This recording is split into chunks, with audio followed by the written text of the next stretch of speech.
Chapter 31. The mayor's accident, he had been run over. Someone had been reckless enough to go that far. And for what? To shut him up? To keep the truth from coming out? Adele's phone buzzed in her hand, and she snapped back to the present. It was a message from an old friend at the sheriff's department.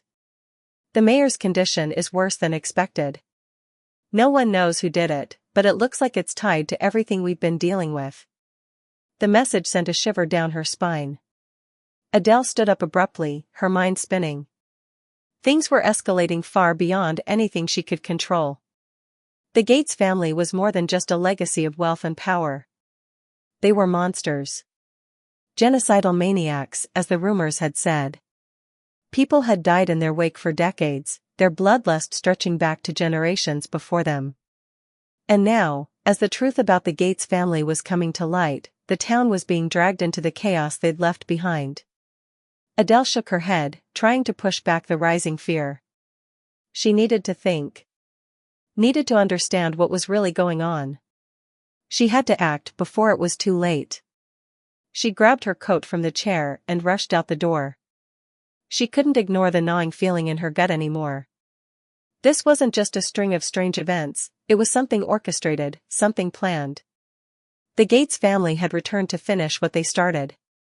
And Adele wasn't about to let them.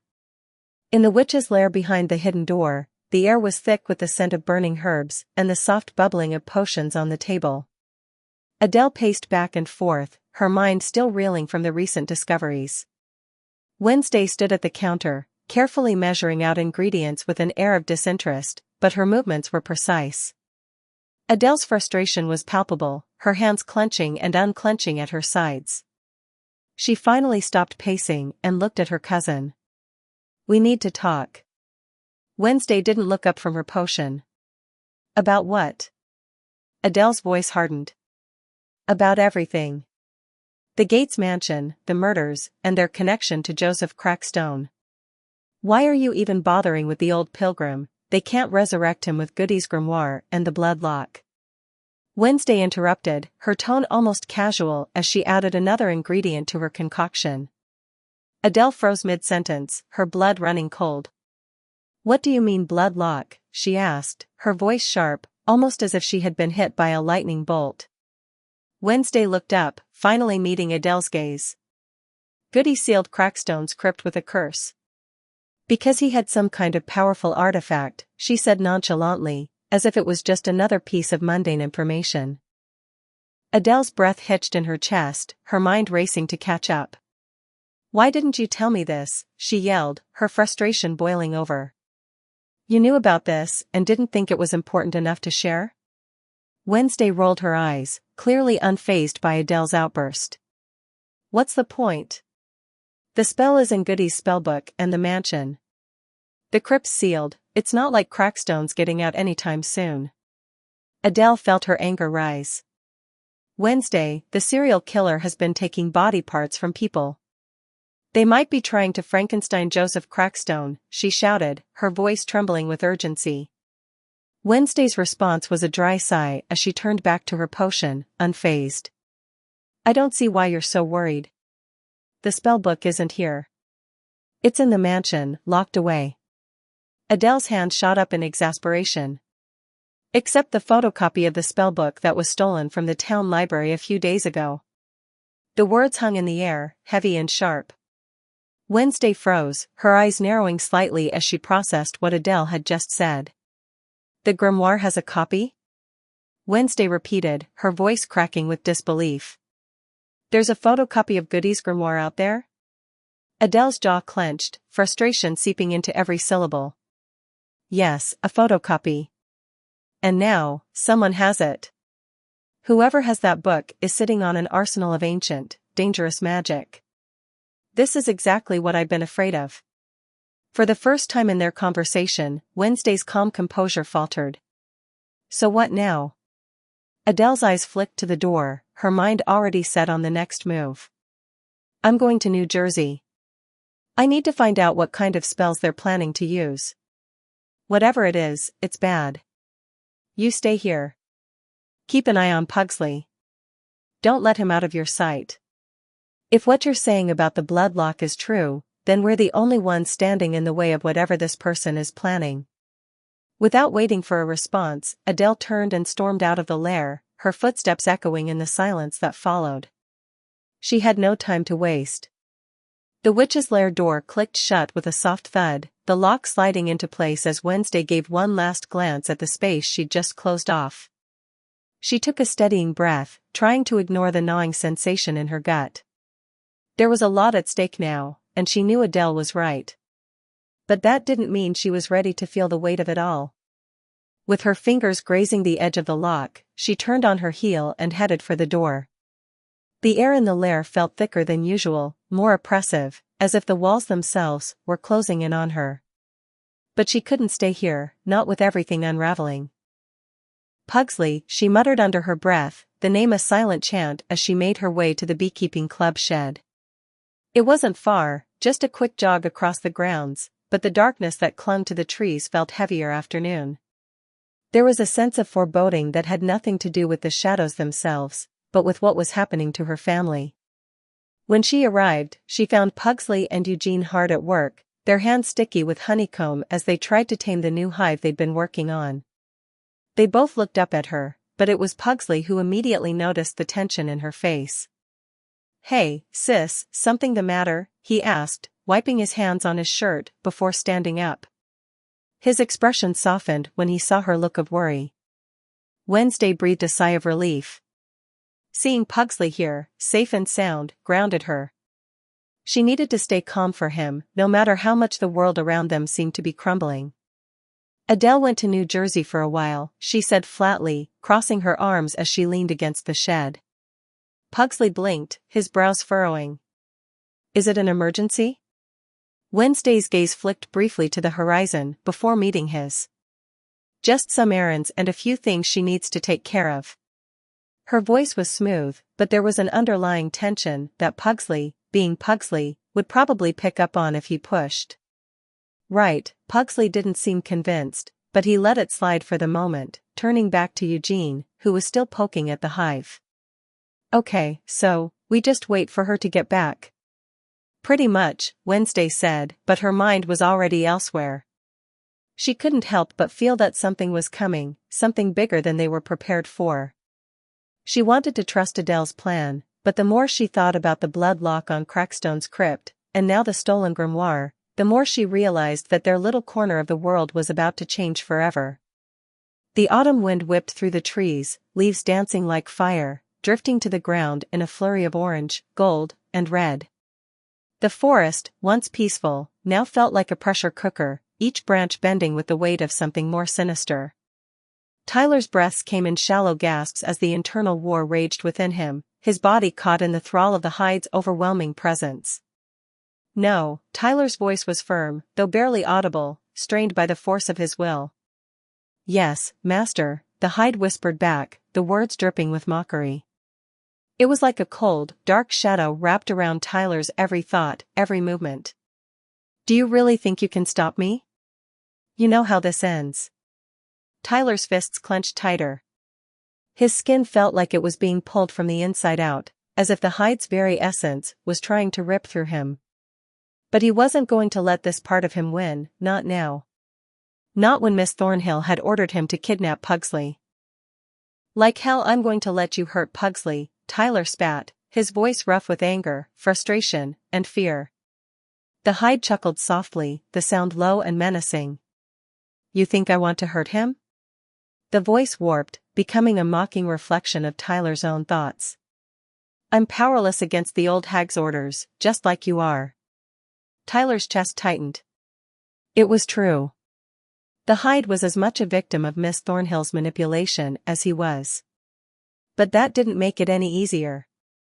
He had to stop the Hyde from acting on her commands, even if it meant forcing this internal battle to its breaking point. "Wednesday will never forgive you if you hurt Pugsley," Tyler reasoned, his mind pushing the Hyde back with every ounce of energy he could muster.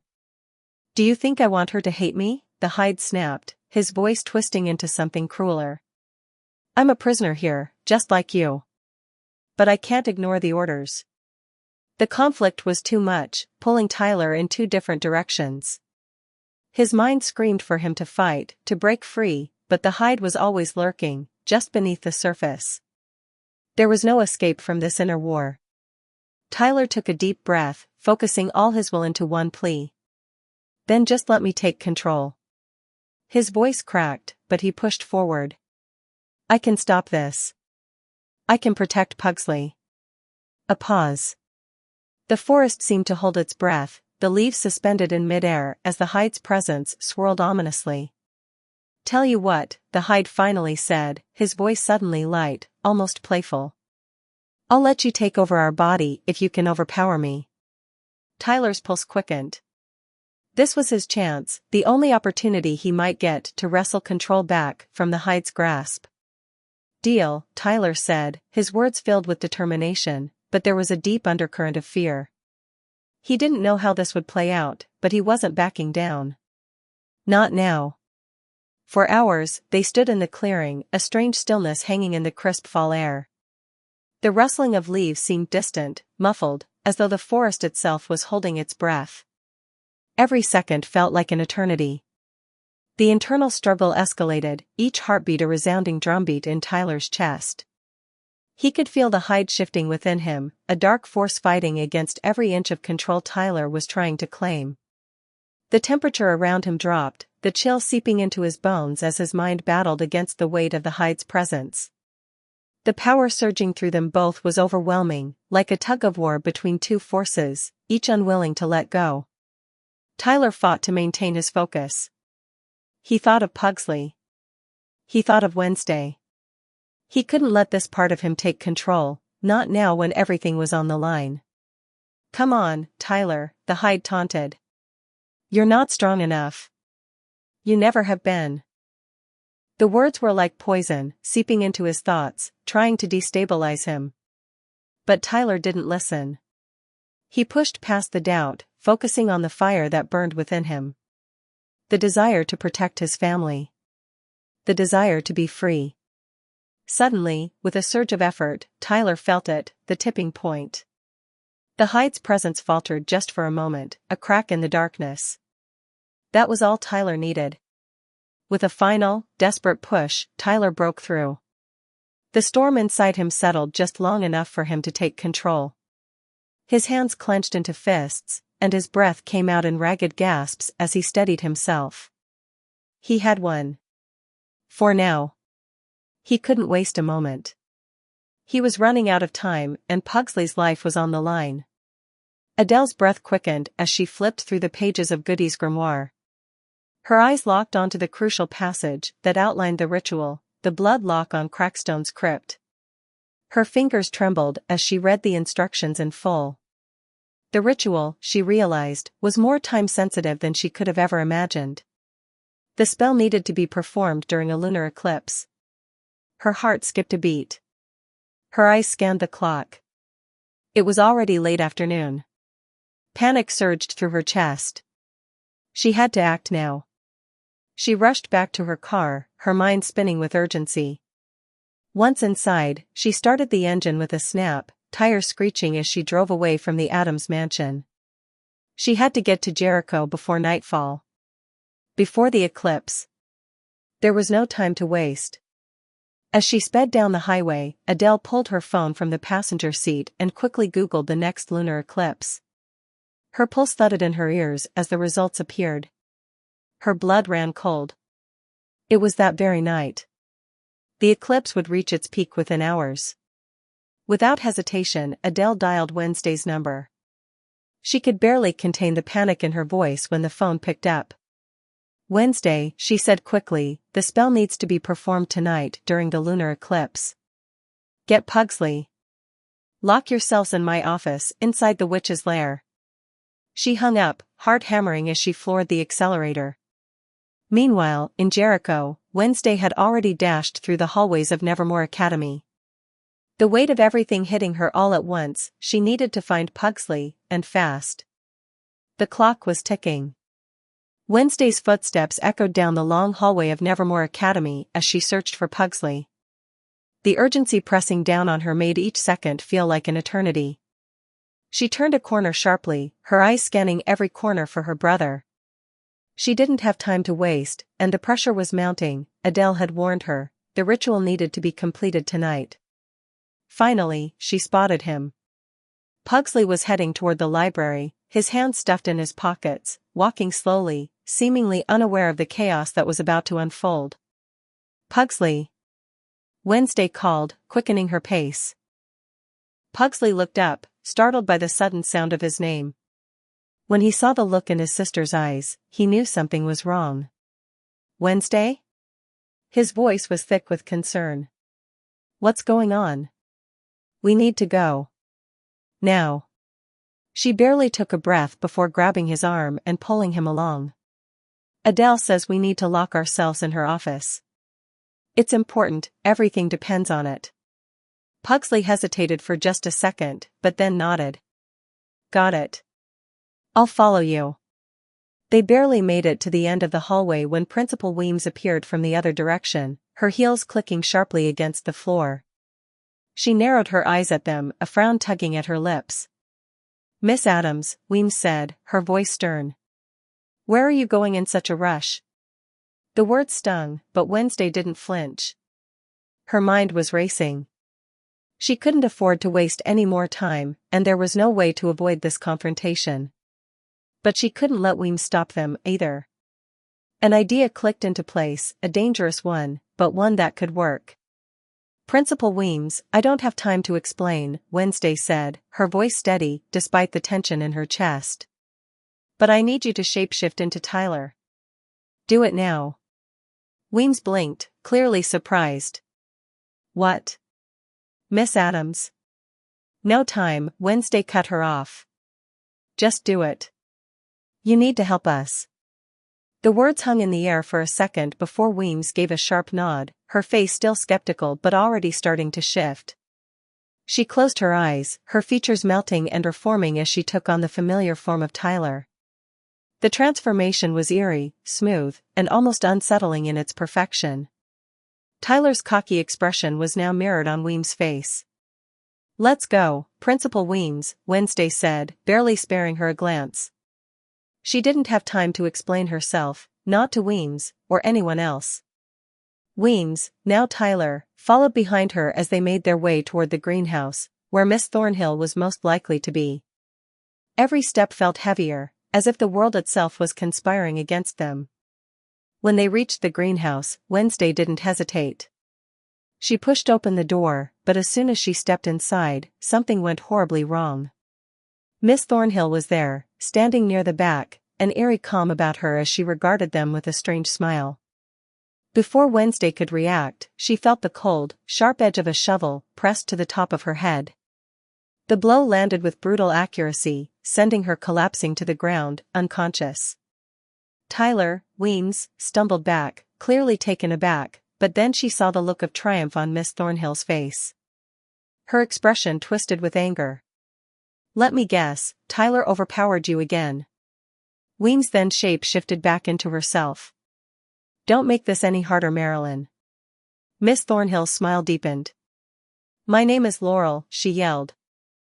With a fluid motion, Laurel pulled out a vial of deadly nightshade and drove it into Weems' neck.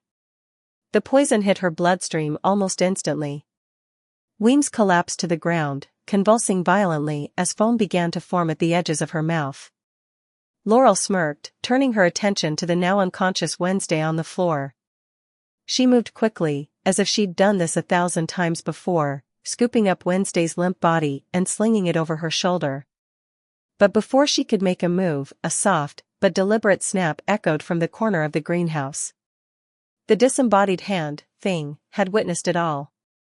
Its tiny fingers twitched, frantic, trying to signal for help. It had seen enough to know the situation was dire, but it was powerless on its own. Pugsley arrived just in time. He came barreling through the door, his eyes wide with shock at the sight of Weems, still convulsing on the floor. "Wednesday!" Pugsley shouted, rushing forward. His gaze quickly shifted to Weems, the convulsing principal. His mind raced. What had happened? What was this poison? Pugsley knelt by Weems' side and saw the syringe, a few lingering drops of nightshade poison left inside. His stomach churned as he identified it immediately. Nightshade. It was a lethal poison, and there was no time to waste. Pugsley muttered urgently. It's time to get the Nightshade Society. He snapped his fingers twice. The hand responded with an immediate, frantic series of snaps. The urgency was clear. Pugsley rose quickly, pulling something from his coat pocket. It was a small vial, something he had prepared for emergencies. He poured a few drops into Weem's mouth, watching closely as the poison's effects slowly started to reverse.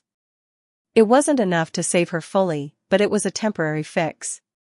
We need to move fast, Pugsley said, more to himself than to anyone else. His mind was already working overtime. If the Nightshade Society could help, they were going to need them, and fast. Thing's frantic snaps echoed through the greenhouse, signaling that help was on the way. But whether it would arrive in time was another question altogether. The wind howled through the trees, carrying the scent of autumn as Tyler sprinted through the forest, every step fueled by a mix of adrenaline, fear, and rage. The forest around him felt oppressive, as though the world itself was pressing down on him, but Tyler wasn't slowing down. Not when Pugsley's life was on the line. Not when Wednesday was in danger. His heart pounded in his chest as the clearing ahead grew clearer. Through the thick shadows, he saw her, Laurel Thornhill, standing at the center, her eyes gleaming with dark triumph. And beside her, a figure was rising, Joseph Crackstone, the long-dead pilgrim, his form taking shape in the moonlight. The ritual had been completed, and Crackstone was back. You're late, Laurel's voice dripped with condescension as she looked over her shoulder, eyes narrowing as Tyler appeared. Tyler's chest heaved as he came to a stop. His fists clenched tightly at his sides, and his voice broke through the cold night air like a gunshot. Where's Pugsley? He demanded, his words sharp with fury. Where is he? Laurel didn't flinch, but there was an unmistakable smirk tugging at her lips. Well, since your other half didn't show up, she said, voice sweet but edged with sarcasm, I had to do everything myself. She motioned toward the dark figure rising behind her, Crackstone's hollow eyes staring out over the scene. Tyler's stomach twisted with dread as he stared at the resurrected pilgrim, but his focus quickly shifted back to Laurel. What did you do to him? His voice was raw, almost desperate. Laurel raised an eyebrow, amused by Tyler's anger. Him? Oh, it wasn't the Addams boy I used to resurrect Crackstone. It was Wednesday. Tyler's eyes flashed with fury. The name hit him like a punch to the gut. Wednesday, he snapped, his voice trembling with both fear and rage. The thought of her being caught in some twisted ritual, her life used as a catalyst for this madness, sent a spike of adrenaline straight through him. But before Laurel could respond, something within Tyler snapped. The Hyde surged forward, fighting against Tyler's control. The creature's presence filled him like an insidious tide, threatening to overtake him completely. Tyler gritted his teeth, but it was no use. The Hyde, sensing the moment of weakness, took control. Tyler's body twisted, his limbs elongating, muscles rippling beneath his skin as the transformation began. His mind screamed to retain control, but the Hyde was already here, its power too much to resist in this moment of weakness. His hands twisted into claws, his vision went red, and his voice became a growl, primal and monstrous. Tyler, the Hyde's voice, both his and not his, echoed in his mind, the duality of his being never more apparent. Laurel's grin widened as she watched the transformation, but the smile quickly faded when she saw Tyler's eyes turn pitch black, the Hyde taking full dominance. Well, she mused, clearly enjoying the chaos. I had a feeling you'd make an appearance. How convenient. Now, attack Nevermore Academy. Tyler's, no, the Hyde's, lips curled into a snarl. At her command, he shifted, claws extended, his monstrous form lunging forward with terrifying speed, the force of his movements leaving the ground shaking beneath him. No. Tyler's voice cut through the chaos, struggling to regain control as the Hyde growled in defiance. But the Hyde, now fully unleashed, ignored the plea. Its eyes locked onto the distant silhouette of Nevermore Academy in the distance, where Pugsley might still be. The Hyde was ready to obey Laurel's orders without question. Meanwhile, inside the dark depths of the academy, Wednesday, though badly injured, was stirring. Her mind was groggy, her body aching from whatever dark ritual had been used against her. But she wasn't dead. She couldn't be. Not when Tyler was out there, not when Pugsley was still in danger. She gritted her teeth and forced herself to sit up, her head spinning as she took in her surroundings. The dim light of the crypt flickered in the distance. The pieces of the puzzle were starting to fit together, and everything was beginning to make sense. Tyler, she murmured under her breath, struggling to push herself to her feet. Her movements were slow, but her determination was strong. The ritual had worked against her, but she still had a role to play. And she would make sure she was there to stop whatever Laurel and Crackstone were planning. She would fight, no matter the cost. Goody's ghost appeared and healed her wounds. She thanked her, and ran towards the school. Back at the clearing, Laurel's smirk deepened as she watched Tyler, now fully the Hyde, move toward Nevermore Academy. Time to burn it all down, she muttered to herself. Like, comment, and subscribe to be notified for updates on this series.